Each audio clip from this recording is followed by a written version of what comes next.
নমস্কার, ঘরে বাইরে অপর্ণায় তোমাদের সবাইকে স্বাগত জানাই। আজকে আমি ব্রেকফাস্টে বানালাম সুজির উপমা। এখানে 1 বাটি সুজি নিয়েছি। এখন কড়াতে 1 টিস্পুন ঘি গরম করে সুজিটা ভেজে নেব। গ্যাসের ফ্লেমটা একদম লো করে দিয়ে সুজিটা ভেজে নিলাম।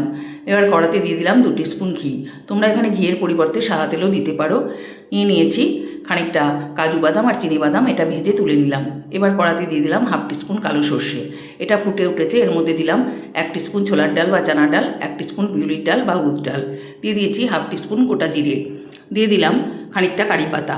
এটা ভেজে নিয়ে এর মধ্যে একটু আদা কুচনো আর কাঁচা লঙ্কা কুচনো দিয়ে দিলাম একটা মাঝারি সাইজের পেঁয়াজ কুচনো।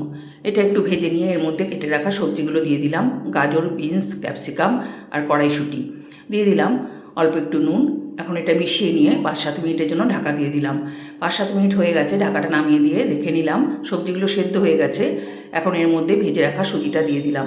একটু মিশিয়ে নিয়ে যেই বাটিতে সুজি নিয়েছিলাম সেই বাটি মেপেই 3 বাটি জল দিয়ে দিলাম। সুজিতে জলটা একদম টেনে নিয়েছে। এবার দিয়ে দিলাম পরিমাণ মতো নুন আর অল্প একটু চিনি। এখন 2 মিনিট ঢাকা দিয়ে দিলাম। 2 মিনিট বাদে ঢাকাটা নামিয়ে দিলাম। সুজিটা সেদ্ধ হয়ে গেছে। দিয়ে দিলাম খানিকটা পাতিলেবুর রস, ধনেপাতা কুচনো আর ভেজে রাখা বাদাম, দিয়ে দিলাম খানিকটা ঘি। এবার গ্যাসটা অফ করে দিয়ে 5 মিনিটের জন্য ঢাকা দিয়ে দিলেই তৈরি সুজির উপমা।